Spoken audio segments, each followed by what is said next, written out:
गांव के किनारे एक मिट्टी की छोटी सी झोपड़ी थी। उसी छोटी सी झोपड़ी में गौरी नाम की एक विधवा अपनी नन्ही बेटी पायल के साथ रहती थी। गौरी का पति सालों पहले ही बीमार होकर चल बसा था।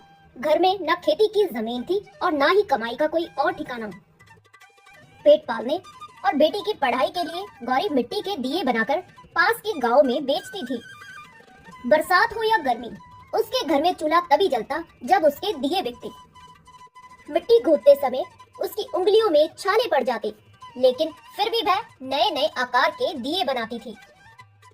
उस साल दिवाली आने वाली थी और पूरे गांव में चहल पहल थी। रोज सुबह होते ही गौरी गांव में दिए बेचने के लिए निकल जाती।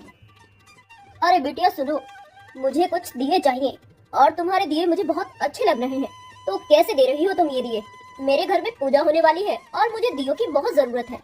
मैं काफी समय से तुम्हारा इंतजार कर रहा था। मैं जानता था कि तुम इस रास्ते से जाती हो, तो इसीलिए मैं तुमसे दिए लेने के लिए यहाँ आकर बैठा था। दिए बेचकर जो भी पैसे मिलते उसी से गौरी के घर का गुजारा होता। गांव के लोग दिवाली की तैयारियां कर रहे थे, लेकिन गौरी को अपनी 2 वक्त की रोटी की चिंता थी। वह पूरा दिन मिट्टी घूट घूट कर उसके दिए बनाती रहती ताकि उसके घर का गुजारा हो सके। हर घर में रंगाई पुताई हो रही थी। लोग अपने घरों को फूलों और झालरों से सजा रहे थे। गांव का एक एक घर सुंदर झालरों से सज रहा था और गली गली में मिठाइयों की खुशबू आ रही थी, लेकिन गौरी के सर पर वही दियों की टोकरी थी। गांव के घर फूलों से सजे थे, लेकिन गौरी का घर सुनसान पड़ा था। उसके घर के बाहर न रंगाई, न पुताई, न मिठाई और न ही कोई रोशनी थी। दिवाली आने वाली है और सबके घर कितने प्यारे लग रहे हैं। सब लोग अपने घरों को सुंदर सुंदर फूलों से सजा रहे हैं, लेकिन मुझे तो 2 वक्त की रोटी की ही चिंता रहती है। ना जाने वो दिन हम पर कब आएगा कि हम भी अपने घर को रंगाई पुताई करेंगे और सुंदर फूलों से सजाएंगे। पायल भी अपनी माँ से बार बार पूछती, माँ, क्या इस दिवाली हमारे घर में भी रोशनी होगी? क्या हमारे घर में दिवाली वाले दिन अंधेरा तो नहीं होगा ना? माँ, गांव के बच्चे अपने घरों को सजाने के लिए बहुत ही सुंदर सुंदर झालरें लेकर आए हैं। माँ, क्या हम अपने घर में वो झालरें नहीं लगा सकते?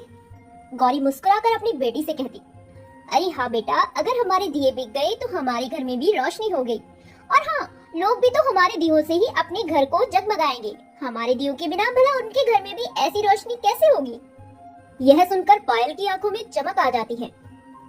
दिवाली से एक दिन पहले बड़ी मेहनत के साथ गौरी ने 2 टोकरी दिए तैयार किए।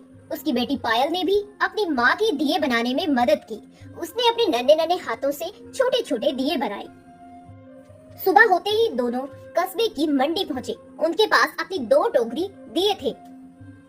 मंडी से शहर में आए दुकानदारों ने रंग बिरंगी मोमबत्तियों और बिजली की झालरों के ढेर लगाए थे। लोग दियों की जगह चमकती हुई झालरें खरीद रहे थे। यह देखकर गौरी का दिल बैठ गया।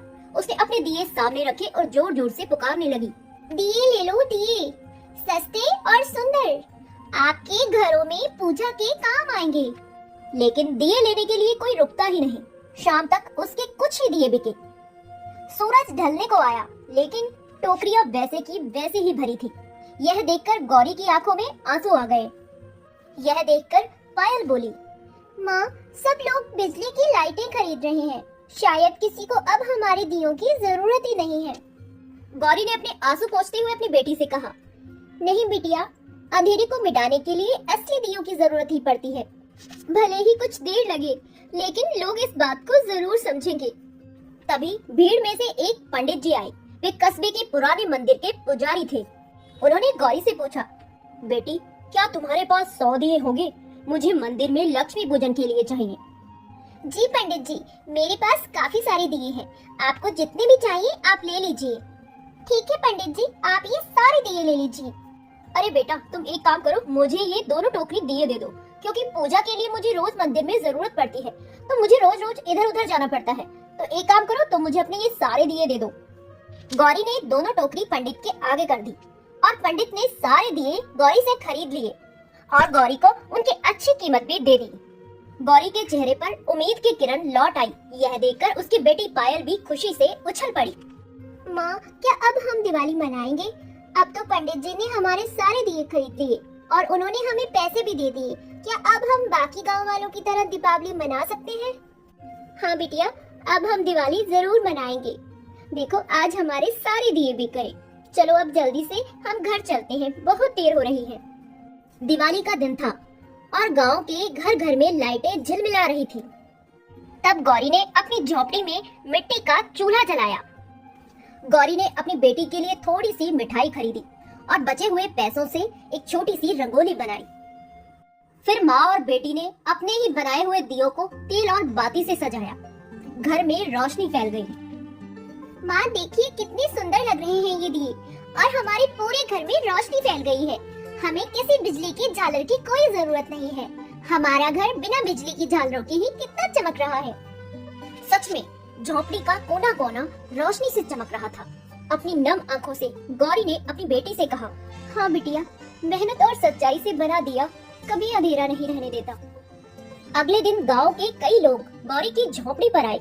उन्होंने देखा कि उसके मिट्टी के दियों से रात को कितनी प्यारी रोशनी हुई थी। उन सब में से एक बुजुर्ग औरत बोली, गौरी, हम सब ने तो लाइट खरीदी, लेकिन असली सुख तो दियों में है। अगले साल दिवाली पर हमें तुम्हारे बने ही दिए चाहिए। तुम्हारे दियों की रोशनी तो चारों ओर मोतियों की तरह फैली हुई थी। लाइटों की रोशनी तो उन दियों के सामने कुछ भी नहीं है। गांव के बच्चों ने भी कहा, चाची, आपके दियों की रोशनी तो सबसे अलग थी। हमारी लाइटें भी फीकी पड़ गई। हमें अगले साल आपकी जैसी ही रोशनी चाहिए। हम आप ही से दिए खरीदेंगे। गौरी और पायल के चेहरे पर गर्व की मुस्कान थी। सबने यह बात समझी कि आधुनिकता के बीच मिट्टी के दियों की अहमियत कभी खत्म नहीं होगी। गौरी की कहानी पूरे गांव में फैल गई, क्योंकि असली रोशनी वही होती है जो मेहनत और विश्वास से जन्म लेती है। दोस्तों, ऐसे ही गरीबी की कहानियाँ देखने के लिए हमारे चैनल को सब्सक्राइब जरूर करें। हम रोज आपके लिए नई नई और गरीबी की बहुत ही अच्छी कहानियाँ लेकर आएंगे।